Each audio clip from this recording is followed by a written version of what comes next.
c'est le général Paul Onsarès qui va parler à Bob Denard.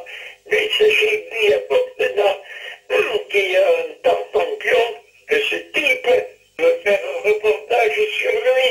Est-ce que Bob Denard est au courant que Bob Denard appelle si possible Paul Onsarès?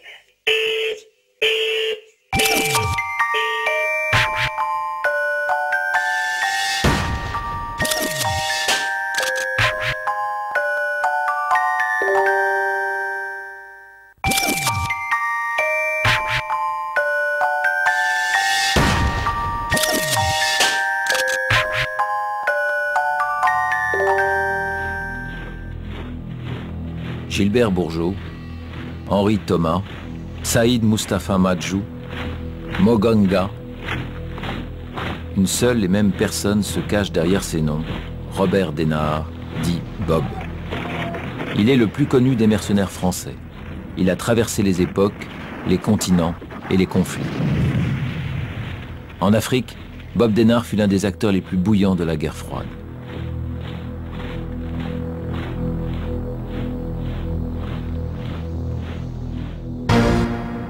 Les batailles, c'était avec et sans bavure. 40 ans de combat pour de bonnes et de mauvaises causes. Il a fait le coup de feu, il a tué, directement ou par personne interposée. Du sang sur les mains, Robert Denard en a forcément. La guerre, c'est la guerre. Si tu tues pas, t'es mort. Parce que celui d'en face, il te tire dessus aussi. J'en ai laissé quelques-uns derrière moi, alors donc... ça, il ne faut pas toucher, c'est pas la peine. Il ne faut pas me piquer avec ça, c'est trop sérieux, je dirais. On ne peut pas revenir sur le destin.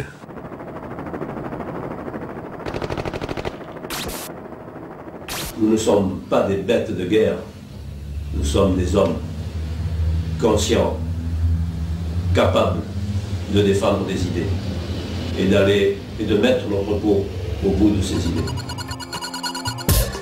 Défendre des idées, d'accord, mais lesquelles? Du Maroc au Kurdistan, en passant par l'Afrique noire et les Comores, Bob Denard a servi bien des drapeaux et a défendu bien des causes. Quel point commun entre ces combats, si ce n'est une quête romantique de l'aventure et la fascination de la violence et un goût certain du pouvoir? Robert Denard se définit comme un corsaire de la République. Une République qui, elle, ne l'a jamais reconnue officiellement. Une chose est sûre, Denard est un soldat, mais un soldat de fortune, au service des plus offrants. Robert Denard aura été tout au long de sa vie un volontaire spécial, choisissant lui-même ses missions. Seigneur de la guerre, meneur d'hommes, dans une armée traditionnelle, il aurait certainement gravi les échelons. Mais le colonel Denard était un mercenaire, un soldat servant pour de l'argent, un gouvernement étranger. On peut toujours dire que c'est un assassin, on peut toujours dire que c'est un comploteur. Il a agi avec un grand cœur. Et ça, c'est l'une des plus grandes qualités de Robert Denard, de Bob Denard. Il a tué l'espoir des générations des Comoriens. C'est un homme, monsieur Denard, le jour où il me dira « j'ai besoin de toi », je ne lui dirai jamais combien, où, pourquoi et comment j'irai. C'est l'instrument d'une prédation. C'est le type d'exécutant qu'on envoie pour maintenir la prédation. Un prédateur, Robert Denard? Sûrement. Mais dont la vie est digne d'un roman d'aventure. Un roman qui commence dans le sud-ouest, il y a 76 ans. Ah, c'est ma mère, et en dessous c'est mon père. Oui. C'est moi à côté, et puis en bas. C'était une femme qui avait quelque chose de doux et mon père c'était un sauvage, quoi. Il avait fait la guerre, de 39-45 et 14-18, je sais pas. Robert Denard est né le 7 avril 1929 à Graillan-l'Hôpital, près de Bordeaux. Petit, sa mère Marguerite lui racontait la Chine. Elle et Léonce, le père de Bob, y avaient vécu quelques années plus tôt. Léonce, un soldat qui avait passé plus de 20 ans dans l'armée coloniale. Nous sommes en juin 40 et le petit Robert joue à la guerre. Déjà, les premiers traits de son caractère se dessinent. Mon père, je le respectais, et ma mère, il fallait pas toucher, quoi. Un jour, je sais qu'il avait agressé ma mère. À ce moment-là, moi j'ai vu rouge. Je devais avoir 12 ans à cette époque-là, 12-13 ans à peine, quoi. Et je savais ce que c'était qu'un fusil, je l'ai embraché. J'ai tiré un coup en l'air, j'ai remis une cartouche, et j'ai dit si tu touches une fois à ma mère, je te tue. Et mon père s'est mis à genoux et il m'a demandé pardon. Pourtant, malgré ces rapports difficiles, Robert Denard veut suivre les traces de son père et s'engager. En octobre 1945, ils se rendent tous deux à Toulon, où le jeune Robert intègre l'école des Mousses. 3 ans plus tard, il embarque direction l'Indochine, où il combattra comme fusilier marin le Viet Minh d'Ho Chi Minh. Et là, même s'il fait l'Indochine, il n'est pas dans les troupes aéroportées, il n'est pas dans les unités qui ont participé à des combats très durs. C'est un soldat, un quartier-maître de seconde classe, qui est plutôt mal noté, qui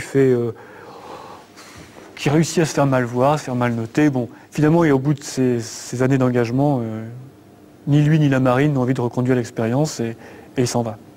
Il a quitté l'armée à un moment donné où je voulais avoir ma liberté, quoi.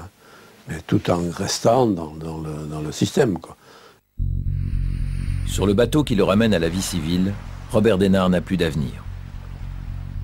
En feuilletant le journal L'Aurore, il découvre la photo de Tony de Saint-Paul, mercenaire français au Katanga, cette région sécessionniste du sud du Congo. Les récits de cet aventurier combattant le fascinent. Il ira lui aussi combattre en Afrique. Mais à Nice, au bureau de recrutement des volontaires pour le Katanga, on le refoule lorsqu'il présente ses états de service. Son rêve s'écroule. L'Asie ne lui sourit pas, l'Afrique se dérobe à lui. Qu'à cela ne tienne, il rejoindra les combattants katangais par ses propres moyens. Et son histoire débute sur un coup de dé, sur un coup de hasard. Un recruteur belge qui confond son grade de quartier-maître de seconde classe avec celui de sous-lieutenant. Il est recruté, il devient lieutenant, sans autre légitimité que d'être un blanc parmi des noirs, finalement. Alors, je voudrais vous parler de cette période katangaise qui a été riche, qui a été le début de la formation, parce que je suis arrivé en bas de l'échelle et j'en suis ressorti en haut. C'était là le grand démarrage. Lui, il était vraiment passionné. Moi, je suis rentré là-dedans simplement pour me sortir de la merde, hein. J'étais carrément rendu à zéro. Arrivé là-bas, dans un pays que je ne connaissais pas, sans rien du tout, sans argent, sans rien du tout. Et il a fallu que je m'emploie à être mercenaire. Nous sommes en 1961 et Bob Denard est en Afrique. Il défend sur le terrain les intérêts de Moïse Tshombe, jeune homme d'affaires surnommé Tiroir-Caisse, qui s'est autoproclamé chef de l'État sécessionniste katangais. Dès leur première rencontre, après quelques mois de campagne, Tshombe est fasciné par Denard. Il lui confie le commandement d'un groupe mobile. À 32 ans, Bob Denard a désormais toutes les cartes en main pour se forger un destin. Des hommes, un passeport diplomatique, un chef d'État qui lui fait confiance et un soutien discret des services français. En gros, le Katanga, c'est la région la plus riche du Congo belge à l'époque. C'est une région qui est placée sous le contrôle de plusieurs compagnies minières, en particulier l'UMHK, l'Union minière du Haut-Katanga, qui sont à l'époque coloniale belge, des États dans l'État, hein, qui sont des puissances politiques, économiques, diplomatiques extrêmement importantes. C'est un pays immense où rien n'est organisé. Il y a quelques troupes disponibles, vaguement encadrées par des mercenaires européens et puis quelques anciens officiers belges. Mais bon, on voit bien que ça va très mal. Le désordre au Katanga pouvait s'étendre à d'autres pays d'Afrique. Et il fallait remettre de l'ordre au Katanga. Voilà. Et le général de Gaulle estimait qu'il fallait éviter qu'il y ait du désordre en Afrique. Voilà. C'est que le jeune Tshombe et ses chiens de guerre entendent barrer la route du Sud aux forces de Patrice Lumumba, le charismatique président de la jeune République du Congo. un président en qui les puissances occidentales voient un communiste, une créature de Moscou. Sur le terrain, Bob Denard commande une vingtaine de mercenaires européens et quelques 150 Katangais, soit le tiers des forces de Tshombe. Par son sens méticuleux de la discipline, il s'impose comme un véritable chef. Son objectif, le contrôle de la production minière katangaise. Les combats sont durs, les contre-offensives succèdent aux offensives, les victimes civiles sont nombreuses. Assez pour que l'ONU interpose ses casques bleus entre les belligérants. Ça vous est arrivé des fois de masquer votre peur? Si tu masques ta peur, tu fais plus rien. Si tu masques ta peur, c'est tes jambes qui coupent. J'en ai vu des gens comme ça, à qui j'ai dû donner des coups de pied dans le cul parce qu'ils avaient peur. Et alors j'appelais un type à moi, et puis on le sortait, puis on lui foutait un grand coup de pied dans le cul, puis il courait. Puis on tirait un coup à l'air et c'était terminé.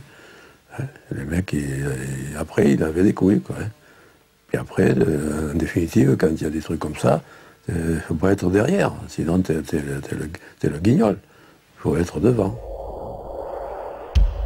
Face au casque bleu, une seule solution pour les hommes de Denard, le repli et les actions de guérilla. Comme ce jour où Denard donne l'ordre à Guy Maury de faire sauter la voie ferrée qui relie les mines du Haut-Katanga au reste du pays. Il demande même à l'Union minière de lui envoyer un peu de dynamite. Ils m'ont envoyé un wagon avec 10 tonnes de dynamite. J'ai fait passer le wagon devant et le train poussait. Il y avait une petite côte et puis après une légère déclivité. Alors, si on arrive à la déclivité, le wagon filait le camp tout seul sur le pont. Le premier coup, ça n'a pas marché. Le wagon est revenu sur la gueule du chauffeur de la loco. Putain, le pauvre type, il était affolé. Mais j'étais à côté, j'étais obligé de lui taper dessus. Il voulait foutre le camp. Enfin, on a réussi à tenir le coup. Et je l'ai fait repousser. En bon élan, là, c'est passé. Le wagon a foutu le camp sur le pont. Après, on a essayé de le faire sauter avec les bazookas. Mais les fusils nous sautaient presque dans la gueule. Alors, on n'a pas hésité. Et c'est là que Denard m'a accompagné pour me couvrir avec un fusil mitrailleur. Alors, je suis arrivé au wagon, je suis rentré, j'ai foutu mes détonateurs, j'ai allumé, j'ai battu une retraite clopinante pour rejoindre Denard. Et après, on s'est barrés tous les deux. Mais on n'a pas été loin. La détonation nous a gagné de vitesse. Il nous est tombé des morceaux le pont était complètement éclaté. Ça tombait de tous les côtés, putain. On ne savait plus où se mettre. On a regagné notre locomotive. Et là, ça a été tranquille, là. Malgré les coups de main de ces mercenaires, Tshombe est contraint de capituler en 1962. Bob Denard et ses Katangais fuient vers l'Angola avec armes et bagages. Immédiatement désarmés, ils sont expulsés vers la France. Pour ces soldats de fortune qui se veulent les défenseurs de l'Occident face à l'ogre rouge, la désillusion est amère. De retour en France, ce sont les gendarmes qui les accueillent pour les interroger. Certains ont été embêtés à leur retour en France. Ils ont été embêtés, mais le ministre de l'époque, M. Mesmer, est intervenu et ça s'est arrêté pile. On les a plus emmerdés. Ils étaient totalement couverts, même si ça se passait mal?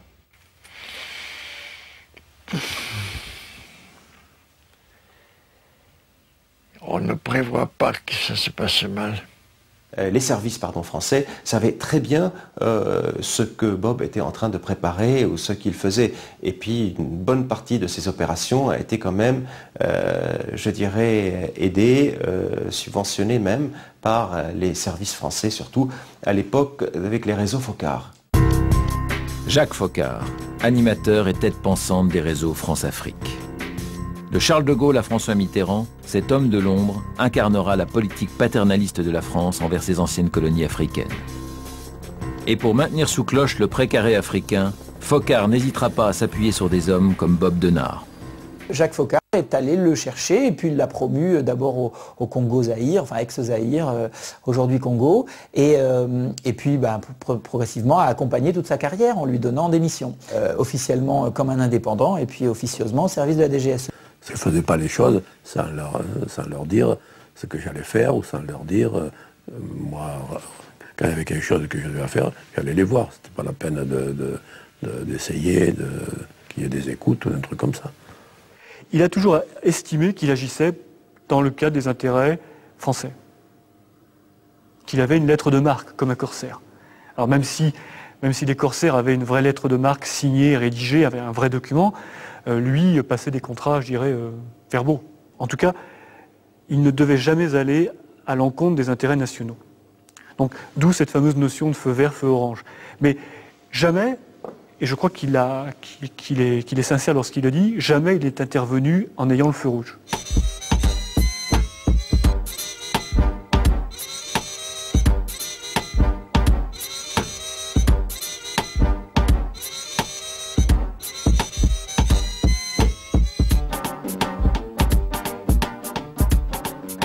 Ici, je suis tranquille, personne ne m'emmerde, quoi.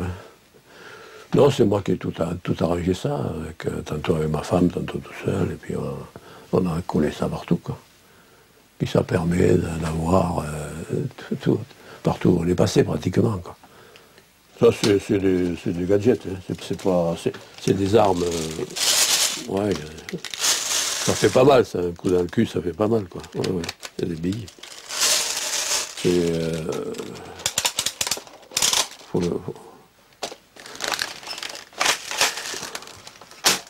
Ouais, ça marche. Ça marche, mais il n'est pas rempli, là. Il y a un peu dedans, mais il n'est pas rempli. Ça, quand je m'emmerde,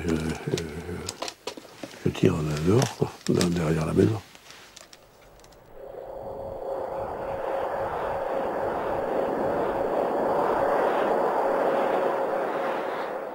Mais quand vous signez des contrats, c'était avec qui? C'est rien du tout. Oui, mais quand vous dites signer un contrat?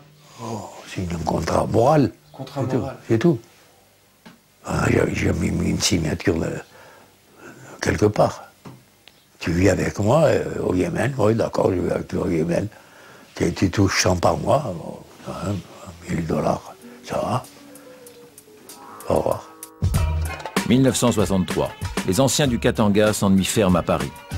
Ils rêvent d'actions d'éclat et d'horizons lointains. Certains pensent au Laos, d'autres se voient déjà à Haïti. Ce sera le Yémen. Le royaume yéménite est depuis peu le théâtre d'une guerre civile opposant loyalistes et communistes. Lorsque l'Égyptien Nasser dépêche un corps expéditionnaire de 40 000 hommes pour soutenir la rébellion, le Quai d'Orsay organise discrètement le recrutement de volontaires capables d'encadrer les troupes yéménites fraîchement armées par l'Arabie saoudite. Bob Denard, le chef de meute, réunit 17 chiens de guerre qui embarquent à l'aéroport de Nice. Officiellement, cette joyeuse troupe part pour un safari dans le désert. Les autorités laissent s'envoler ces fiers chasseurs en détournant pudiquement les yeux.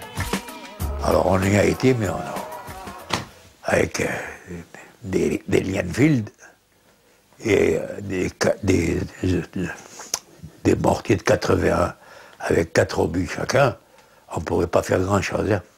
On était mal armés, mais vraiment une catastrophe. C'était aussi une folie. Nous étions 17. 17 contre 40 000 Égyptiens, avec des tribus aux 3/4 sauvages. Mais nous nous sommes fait apprécier, nous nous sommes fait aimer. La preuve, puisque l'opération du Yémen, même après moi, a duré 7 ans. Cette guerre aboutira à la partition du Yémen en 2 zones, le nord royaliste et le sud communiste. Bob Denard ressort militairement grandi de cette expérience. Il est désormais un véritable chef de guerre. Sur le terrain, il a tissé des liens étroits avec les Yéménites et s'est pris d'affection pour cette terre d'islam. Mais Bob Denard a déjà la tête ailleurs. Moïse Tshombe, le leader katangais, a repris les armes.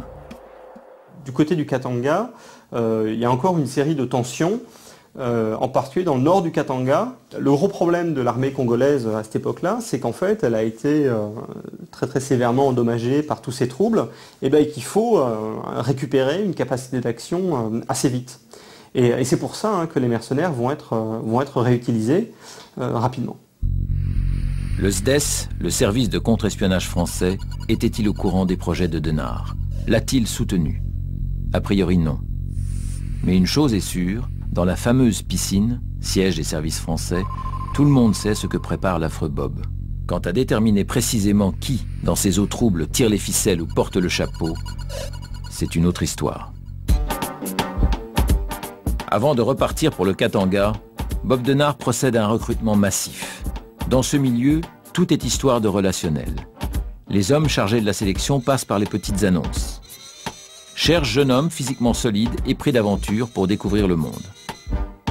Denard reçoit 2000 réponses. Les entretiens d'embauche s'organisent dans des hôtels et des cafés de la capitale. Vous voulez, le travail qui est le plus difficile, c'est trouver ces hommes. Donc c'est pas comme une société où vous envoyez un CV. C'est toujours, si vous voulez, par relationnel. Donc des gens donc, qui venaient, qui étaient intéressés. La plupart du temps, c'est quand même des jeunes qui aiment également l'aventure et qui adoptent donc l'esprit de Bob Denard. Qu'est-ce que vous recherchez comme genre de personne? C'est d'avoir des couilles. S'il n'en a pas, il vaut mieux qu'il s'en aille. Quoi. Mais non, jusqu'à présent, je n'ai pas à me plaindre. Les types que j'ai eus avec moi, ils en avaient. Bob est venu me chercher. Dans votre boucherie? Dans ma boucherie. je venais d'acheter ma viande, putain. Il y avait mes quartiers de bœuf qui étaient sur la table là.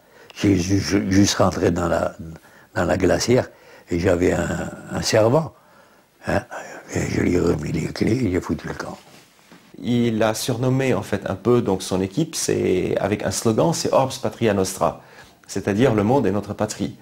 Et pour, si vous voulez, ce slogan, c'est le fait donc d'appartenir à une supraculture, je dirais, qui est celle de la culture, si vous voulez, donc de Bob Denard, c'est que le monde est en quelque sorte leur pays, leur patrie. Lorsque Bob Denard arrive au Katanga, il est à la tête de 170 mercenaires qu'il déploie dans tout le pays. Dans la presse belge, on les surnomme les affreux. Parce qu'après quelques semaines de brousse, ces fiers guerriers avaient l'air de tueurs sans foi ni loi, pas rasés, balafrés, affublés de tenues disparates.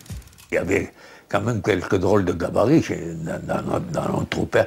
Des types qui faisaient une démonstration de pistolets à droite, à gauche, des cheveux longs, des tenues à la con, quoi. Alors, bien sûr, ceux-là, c'était vraiment des affreux. Mais le plus affreux de tous, c'était pas Bob Denard. Ah non. Bob, il est resté toujours très correct, tenue militaire. On n'a jamais fait des fantaisies. Depuis son quartier général, l'impeccable Bob coordonne les opérations de ses différents groupes, mais ne parvient pas à rétablir l'ordre dans le pays. Et dans ce climat de guerre et de tentation, les affreux sont difficilement contrôlables. Moi, j'ai été accusé par l'ONU, j'ai eu ma tête mise à prix par l'ONU pour génocide, mais j'estime que c'est tout à fait normal ce que j'ai fait. J'ai liquidé un village, mais ce village, il nous emmerdait et tuait tous les types qui passaient. Alors un jour, j'en ai eu plein le cul. J'ai pris le groupe, on a s'est séparé en deux, j'ai fait fermer la forêt avec les jeeps, j'ai commencé sur la route à tout foutre en l'air. Les cases, les gens, on a tout liquidé. Mais putain, l'ONU a tressailli, là. Et il y avait combien de victimes? Hein? Il y avait combien de victimes dans ce village? Ah, j'en sais rien, on n'a pas réussi à les compter. Mais je vous garantis qu'il y a au moins 80% de la population du village y est restée. Hein, parce que quand ils fuyaient par la forêt, j'avais mes gus dans la forêt, moi, là-bas, qui les attendaient. Alors, il y a eu un beau massacre. Denard était dans le coup ou non, il n'était pas là. Moi, j'estime qu'on était en guerre. Hein. Ces types-là, ils nous tiraient dessus, ils tuaient tous les types qui passaient. Alors merde, ça ne pouvait plus durer.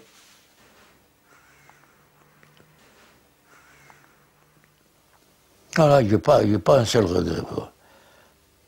On en fait assez chier, ces putains de Congolais, ouais. Et de Katangais, des Balouba. Hein. Le passé, c'est le passé. Faut pas essayer de touiller la merde, quoi. C'est pas logique. J'ai vu des choses qui sont dures. Et tu crois que je vais les sortir et puis parler non, c'est pas possible. Ça reste là, tu vois, ça ne va pas sortir. Alors, faut pas chercher. Ne pas chercher, mais chercher quoi? Ce qui animait ces fiers guerriers alors qu'ils massacraient des civils désarmés, et ce qui les pousse des années plus tard à balayer d'un revers de main les accusations de génocide portées contre certains d'entre eux. Ils étaient jeunes, exaltés, incontrôlables. Mais ils défendaient aussi une cause, celle de l'Occident, face à la barbarie communiste, quitte à se comporter eux-mêmes en barbares. Est-ce que c'est obligé d'être extrême droite pour être mercenaire? Pour l'extrême droite, je crois que le plus prononcé, c'est moi. Jusqu'à la montée du Front National à partir de 83, il n'y a pas de débouché politique, pas de perspective pour l'extrême droite. Par conséquent, tous ces gens-là qui ne sont pas adaptés à la vie dans notre société, puisqu'ils récusent, la démocratie les révulse, sont prêts à se vendre au service du plus offrant pour l'aventure, la virilité, pour leur fascination de la violence, pour aussi donner libre cours à leurs pulsions, y compris racistes. Un mercenaire envoyé en Afrique, quand il est d'extrême droite, c'est du pain béni, il va casser du noir, très concrètement. Au niveau politique, vous m'en fous de la politique. Vous en foutez de la politique? Totalement. Pourquoi? Parce que j'ai pas... Avant, oui, peut-être, mais maintenant, qu'est-ce qu'il va faire de la politique? On verra, là. Il y a d'autres choses à faire que la politique.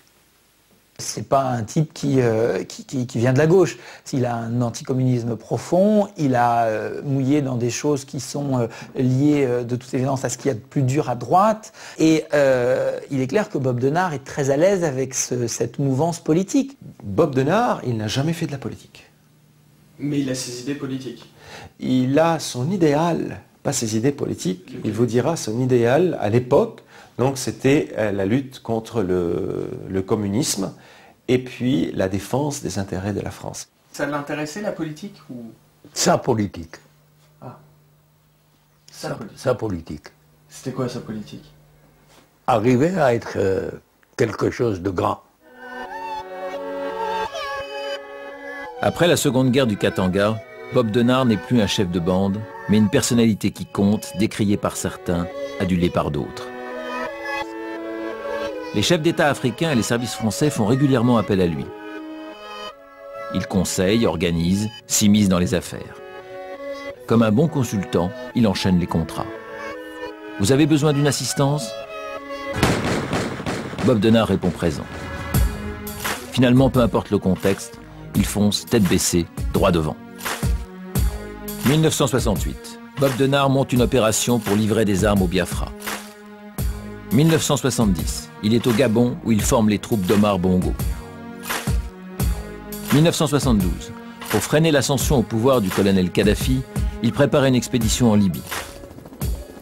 Dans la foulée, il passera 4 mois au cœur de la résistance kurde.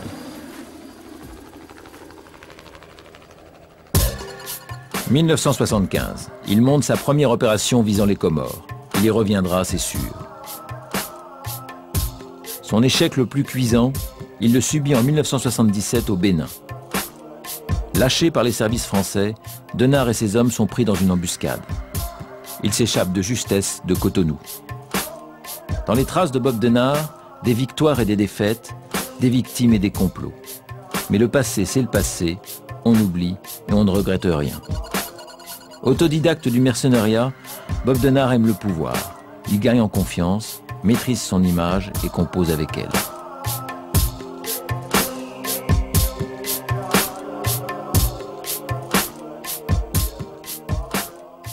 Là, il y a marqué « Enfant Robert Denard ». Où ça? Il y a marqué « Reconnu » à côté. Bon, je sais pas pourquoi j'ai mis ça, mais enfin... Ouais, c'est des enfants que j'ai reconnus, ça veut dire que j'ai vu que... Mais il y a un enfant que vous n'avez pas vu. Ouais, c'est le fameux Léonce. Il a 8 enfants, des mères différentes. Donc il y a les fils... Mais c'est la vérité. Il y a les fils aînés qui est Philippe. J'ai pas dit que c'était pas la vérité. Et puis il y a eu Katia, dont ma fille. Et après il y a eu d'autres, mais avec des mères différentes. À chaque fois, il y avait un petit break. Alors, ben voilà quoi. Jusqu'à... Il y en a eu combien? Ah bon? J'ai pas compté tout le monde, j'ai dit, il y a eu plusieurs. Il y a 8 enfants, ben, je vais pas citer, c'est pas moi de les citer, ni leur mère. c'était des femmes. Il était très beau, c'est vrai. Ah, merci quand même.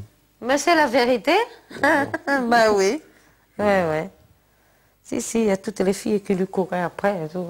C'est pour ça que ma mère disait, mais tu ne seras pas heureuse avec lui. Parce que je dis, mais non, moi, c'est pas pareil que les autres. Quand on est jeune, on croit à l'amour. Voilà. 1978. Robert Denard a 50 ans et les traits de sa personnalité se durcissent. Ces hommes le surnomment déjà le vieux. Et la presse parle de sa vieille garde. Mais le colonel Denard est encore plein de ressources. Sa prochaine cible, un archipel qu'il connaît déjà, les Comores. 4 grandes îles, stratégiquement situées à l'entrée du canal du Mozambique. Colonie française jusqu'en 1975, 3 d'entre elles accèdent à l'indépendance par référendum. Seule l'île de Mayotte choisit de rester un département d'outre-mer. Un choix que conteste le président de la toute nouvelle République des Comores indépendantes, Ahmed Abdallah. Lors de sa première virée dans l'archipel, Bob Denard chasse le président Abdallah et le remplace par Ali Swahili, plus favorable à la France. Mais ce dernier impose un régime très dur qui gêne Paris. Ironie de l'histoire, lorsque Bob Denard retourne aux Comores, c'est pour défaire ce qu'il a fait 3 ans plus tôt. Il est 2 h du matin le 13 mai 1978. Sur le pont de l'Antinéa, un cargo de réforme, une cinquantaine d'hommes embarquent sur des Zodiacs et foncent à l'assaut des plages comoriennes. L'opération Atlantide a commencé. 2 heures plus tard, le président Ali Swahili est en prison. Ahmed Abdallah retrouve son siège. Il ne contestera plus jamais l'appartenance de Mayotte à la France. Bob Denard, lui, vient de trouver son Eldorado. Je me rappelle, Bob Denard est arrivé avec les treillis, des militaires, avec une Citroën décapotable. Il est pris comme étant le sauveur. C'était le seigneur. Il est revenu comme un seigneur, acclamé par la foule puisque la population n'en pouvait plus. Bob Denard, seigneur de guerre, est le premier surpris par cet engouement populaire. Sur les banderoles portées par la foule, il peut lire « Vive les coprésidents ». L'occasion est trop belle pour le mercenaire qui impose au président un contrat tacite. Abdallah présidera la toute nouvelle République islamique des Comores sous le contrôle de Denard. Un contrôle pudiquement rebaptisé « Protection rapprochée ». Et pour l'assurer, il constitue une garde présidentielle, la GP, qui n'obéira qu'à lui. La garde tenait quand même le pays. D'abord, elle disposait de à peu près 500 hommes disciplinés et bien équipés. En plus, elle disposait d'un encadrement qui était quand même, quoi qu'on en dise, de qualité et qui était bien organisé. Il y avait des officiers de renseignement, des officiers qui étaient comme dans toute unité, je dirais, traditionnelle, avec une mission précise et des moyens alloués à cette mission. Donc la garde présidentielle qui était entraînée par Bob Denard, à la tête duquel se trouvait Bob Denard et puis ses hommes, ont recruté sur place, aux Comores, des Comoriens. Mais enfin, il n'y avait pas une démonstration de force, il n'y avait pas les gars qui faisaient partie de la garde n'étaient pas des cow-boys, comme disait Denard, et puis il ne fallait surtout pas jouer le cow-boy, parce que là, c'est pas du tout le style de la maison, quoi.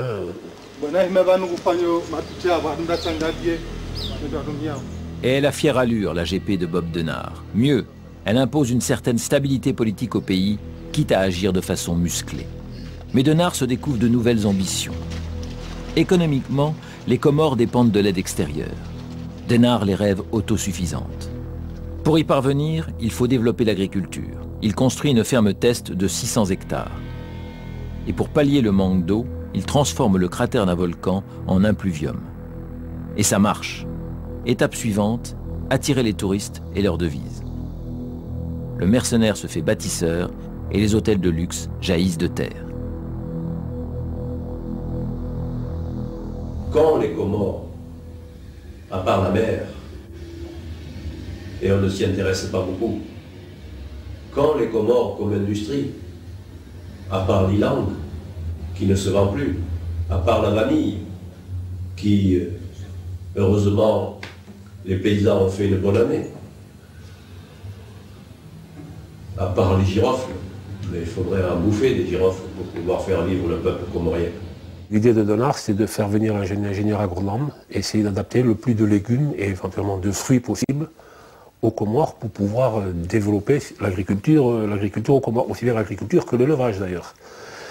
Ils ont fait venir des bœufs d'Afrique du Sud, qu'ils ont croisés avec les ébus locaux pour essayer d'améliorer la race, pour essayer de trouver de la viande, parce qu'il n'y avait rien quoi, à cette époque au Comores. Un moment,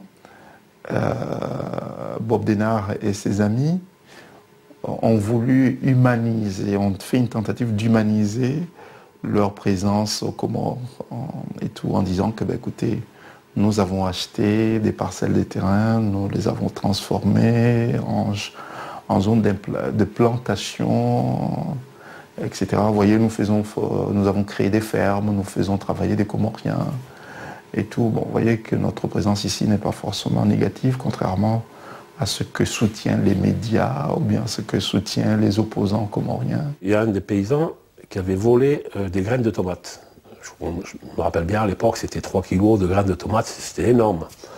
Donc on avait arrêté ce gars qui travaillait à la ferme et on l'avait mis en cellule. Le matin, Denard est arrivé, quand on lui a expliqué ce qui s'était passé, il nous a traité de tous les noms d'oiseaux, et nous a demandé de le relâcher et de lui donner les graines. On n'a pas compris, il nous a expliqué le pourquoi. Il dit ça ne se mange pas, s'il les a volés, c'est pour les planter. Alors vous les lui laissez et vous le libérez et vous verrez qu'on trouvera des tomates partout aux Comores. Et ça a été le cas. Je pense qu'il est parvenu. Il est parvenu à faire croire aux gens que sa présence aux Comores, c'est pas seulement une présence militaire, mais c'est une présence humanitaire aussi. Présence militaire ou humanitaire, une chose est sûre, sur le plan diplomatique, Bob Denard est devenu incontournable. Les hommes d'État se succèdent aux Comores. Flatté de tant d'attention, le président Abdallah les accueille à bras ouverts. En 1986, c'est le Premier ministre français de l'époque, Jacques Chirac, qui fait escale en ami. L'occasion de faire le point sur les relations franco-comoriennes. Mesdames, Messieurs, permettez-moi tout d'abord de vous dire, Monsieur le Président, combien j'ai été sensible à cet accueil si chaleureux, amical, que vous-même et le peuple comorien vous avez réservé, et combien je suis profondément touché. Je dis bien profondément touché par le signe d'amitié et d'affection que vous avez bien voulu me donner en me faisant grand croix de votre ordre national, le plus ancien du monde. Aux côtés du Premier ministre, un homme discret, Jacques Foccart, celui qui dans l'ombre accompagne la carrière de Bob Denard depuis le Katanga. Un Bob Denard qui a troqué le treillis contre le costume plus présentable d'ambassadeur itinérant pour le développement des Comores. Il tisse des liens de plus en plus solides avec l'Afrique du Sud, version apartheid. L'armée sud-africaine a financé la garde dès 1978. Donc d'abord, ça a été des aides directes en équipement, armement, véhicules, uniformes. Et puis ensuite, il y a eu un programme financier qui a été mis en place avec un budget annuel. Donc les fonds étaient versés via la section sud-africaine de l'UNESCO, sur des comptes au Luxembourg. Les fonds étaient fructifiés pendant quelques temps, puis ensuite étaient rapatriés vers les Comores, où là, ils servaient à payer les soldes et tout ce qu'il fallait pour faire vivre la garde. Pour l'Afrique du Sud de l'époque, frappée d'embargo par l'ONU pour cause d'apartheid, cette coopération n'est pas désintéressée. Au début des années 80, les Comoriens autorisent Pretoria à installer une station d'écoute sur Grande Comore pour surveiller l'entrée du canal de Mozambique. Bob Denard, le faussaire, fournit en outre de faux passeports comoriens aux hommes d'affaires sud-africains. Les précieux sésames leur permettent de contourner l'embargo. Une escale aux Comores et le monde leur appartient. L'une des anecdotes, à mon avis, la plus significative, c'est l'achat d'armes en Chine communiste par les Sud-Africains pour le compte de Savimbi et de l'UNITA en Angola. Les Sud-Africains ont utilisé leur passeport comorien pour aller acheter des armes. Ils sont passés par les Comores, ils ont transité ensuite par Hong Kong et puis sont allés acheter l'équipement de à peu près 5000 hommes. Oh, ça, je sais pas qu'est-ce qu'il y a là. Mais pourquoi là sur ce passeport vous vous appelez Martin? Ben ça c'est pour troubler l'ennemi ça. Il y en a quelques-uns comme ça. Ça c'est un vrai passeport ou un vrai faux passeport? C'est un vrai faux passeport. Martin. C'est pas Denard là. Oui, ça c'est vieux.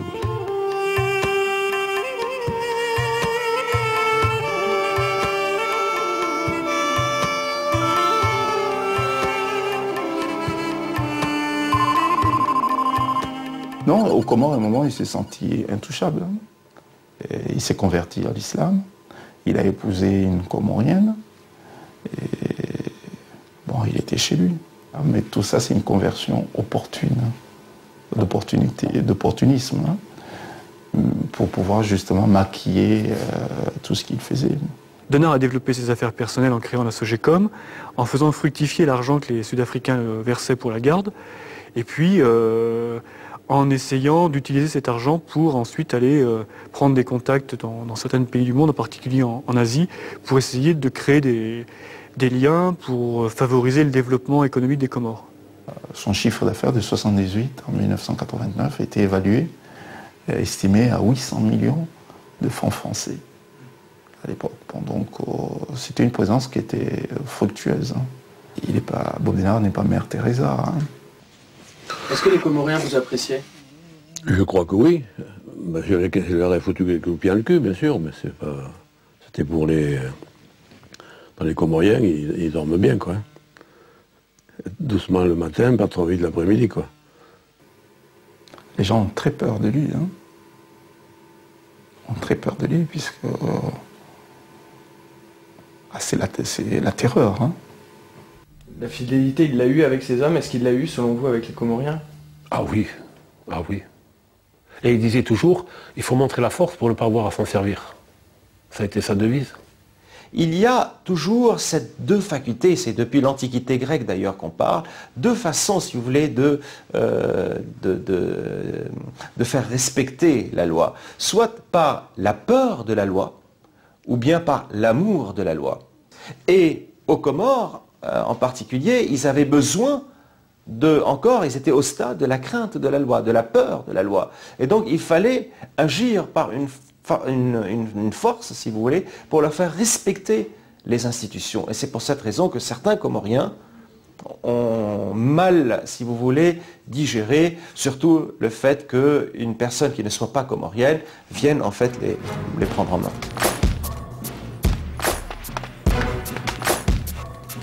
Montrer la force pour ne pas avoir à l'utiliser, un leitmotiv pour Bob Denard.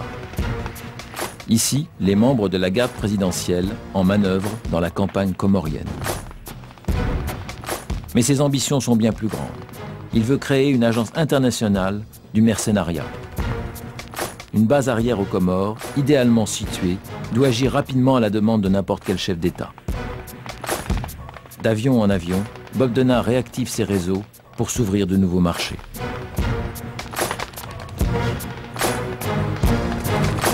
Mon objectif ne se fixe pas uniquement à Moroni, et que votre présence à Moroni est pour moi un support effectif sur lequel je peux m'appuyer. Vous êtes compagnie à vos commandements.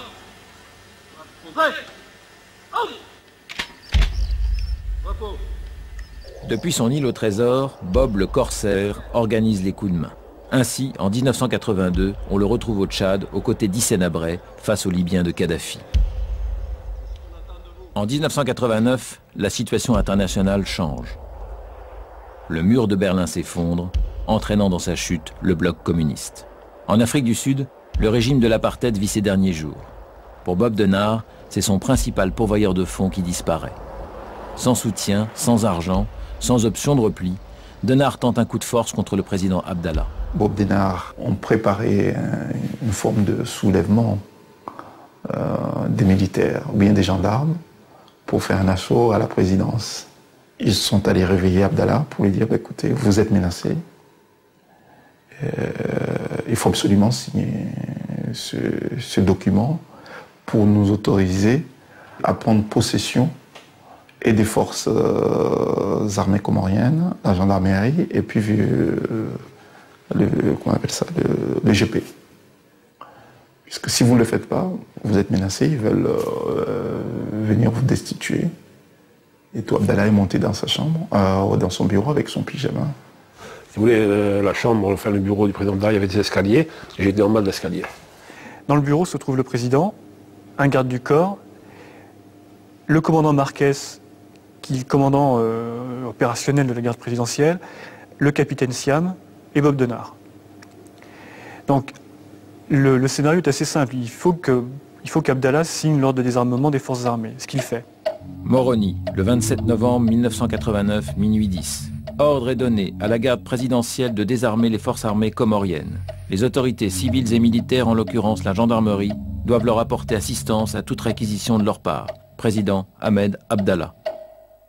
À ce moment-là, selon la version des 3 hommes, ce garde du corps fait son entrée, considère que le président est menacé et utilise sa Kalachnikov, enfin veut utiliser sa Kalachnikov. En tout cas, une rafale part et le président est tué sur le coup. Qu'est-ce que vous entendez dans cette pièce qui est à côté Rien. Bon, parce que je pouvais rien entendre. De l'endroit où vous étiez? Moi, ça tirait de tous les côtés. On entendait tirer de tous les côtés. Moi, j'étais en bas, j'interdisais l'accès, ou je protégeais, si vous voulez, l'accès au palais, au bureau du président. Je crois sincèrement que ni Lili Donard, ni Malacrino, ni le capitaine Siam n'avaient prémédité la mort du président. En tout cas, c'était pas dans leur intérêt de tuer l'homme qui tenait à ce que la GP survive. Et sans la volonté d'Abdallah, il n'y avait plus personne, en tout cas, pour légitimer la survie de la garde présidentielle. La France voulait se débarrasser des mercenaires, et l'Afrique du Sud, en tout cas, avait déjà coupé les ponts financiers. Qui a tué le président Abdallah? La justice française, saisie du dossier, ne tranchera jamais et relaxera Denard, faute de preuves. En attendant, Bob et sa garde sont asphyxiés par l'ampleur des événements. Le ciel comorien s'assombrit. La nouvelle du décès du président se répand sur l'archipel. Une centaine de jeunes comoriens descendent dans les rues de Moroni et réclament le départ immédiat de Denard et de ses hommes. Les plus fidèles alliés de son réseau se dérobent, jusqu'aux Sud-Africains qui s'indignent. Pour le Quai d'Orsay, Denard est devenu gênant. La France doit intervenir. Ça a été un branle-bas de combat, on a vu des bateaux arriver, on a vu des hélicoptères, des avions qui survolaient l'île, soi-disant le GIGN. Disons qu'il y a eu une mise en scène, quoi. Hein. À mon avis, ça a été une mise en scène. Puis on est parti, quoi. On nous a demandé de partir. Je suppose que M. Denard a eu des garanties en ce qui concerne ses hommes. Et une fois qu'il a eu ces garanties, on a accepté de partir, et puis voilà. Et il demande quelle garantie à ce moment-là? Déjà, quand ils ne sont pas embêtés en rentrant en France, parce qu'on était en majorité français, je reconnais que je n'ai jamais été embêté en arrivant en France. Et puis je crois que c'est la première des garanties. Denard, en tout cas, a un beau geste, puisqu'il rassemble toute la GP et il y a un discours qu'il fait devant ses hommes. Il est en civil, cravaté, et il dit adieu à ses hommes. Bon. Ensuite, la garde et les mercenaires prennent le départ pour l'aéroport international d'Araya. Et là, un Hercule sud-africain embarque tous les mercenaires. Je me rappellerai toujours, des Comores, on est parti en décembre 89 sur l'Afrique du Sud. Les 3 ou 4 jours que nous avons passé à l'aéroport de Johannesburg, il était avec nous. Quand on a embarqué sur l'avion à Johannesburg pour entrer en Europe, il était auprès de la passerelle et il m'a dit « Joël, on se reverra ». Et on s'est revus et on continue à se revoir. Si Robert Denard ne rentre pas au pays, c'est que pour le moment, personne à Paris ne souhaite le voir revenir. Il restera seul 3 ans en exil à Pretoria. Et son passé finira par le rattraper. En 1993, il sera arrêté au pied de la passerelle de l'avion qui le ramenait en France. Jugé pour son coup d'État manqué au Bénin en 1977, il sera condamné à 5 ans d'emprisonnement avec sursis. Reclus en banlieue parisienne, l'homme vieillit. La rumeur le dit rangé des affaires. Est-ce qu'un mercenaire, ça peut être à la retraite? Pourquoi pas? Pourquoi pas? Je pense qu'il a eu une vie bien remplie. Comme je vous ai dit tout à l'heure, il a été jusqu'au bout de ses convictions. Il aspire à quoi maintenant? Non, un mercenaire ne peut pas être à la retraite. Et il fait partie, si vous voulez, donc de ces personnes qui sont très actifs et qui ne veulent jamais se sentir inactifs ou avec une idée d'être à la retraite et ne rien faire. Il connaît tout le monde, il peut savoir qui est fiable, qui n'est pas fiable. Il connaît aussi un certain nombre de chefs d'État africains qui lui font confiance, certainement. Bon, il est encore un personnage relativement incontournable. Si on me sollicitait, je dirais peut-être pas non, j'en sais rien. Je réfléchirais avant, parce que plus jeune, tu ne réfléchis pas, tu rentres dedans et puis tu continues. Alors, ou tu fais bien, ou tu fais une connerie, et puis tu l'assumes, ou tu récupères ce que tu as fait. Sur l'échiquier si complexe du monde, Robert Denard aurait été un aventurier prêt à se lancer coûte que coûte dans toutes les batailles. Il était un pion aux mains de maîtres occultes, mais aussi un roi maître de son jeu. Il fut l'un des acteurs les plus sulfureux de la politique française en Afrique. Une politique qui n'hésita pas à soutenir des régimes insoutenables en hypothéquant l'avenir de tout un continent. Mais avec la chute de l'Union soviétique, la disparition des vieux dirigeants africains et la perte d'influence de la France sur la scène internationale, la donne a changé. En 1995, à 66 ans et contre toute logique, Bob Denard s'offre un baroud d'honneur. Il revient aux Comores avec une vingtaine de mercenaires sur le retour. Une aventure qui tourne court. Cette fois, Paris tape sur les doigts de son enfant terrible. Fin de partie pour le corsaire de la République. Au bout de 3 jours, il se rend à l'armée française. Il doit maintenant rendre des comptes à la justice, mais pourra-t-il le faire ?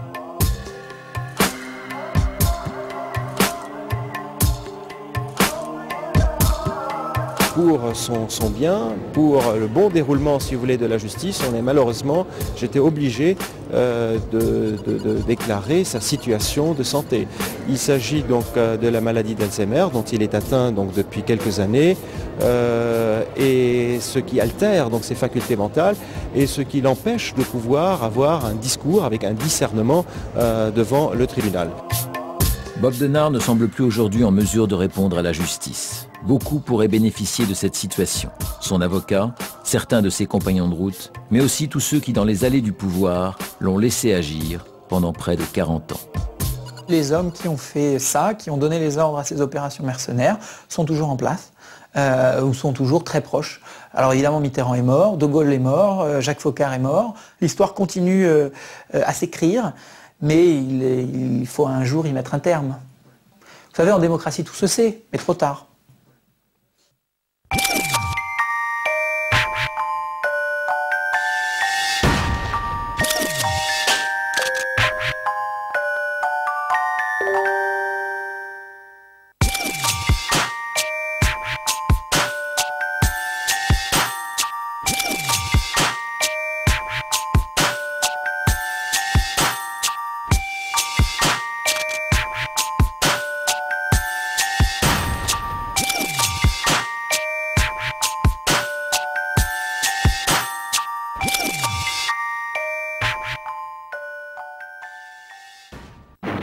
Tout de suite,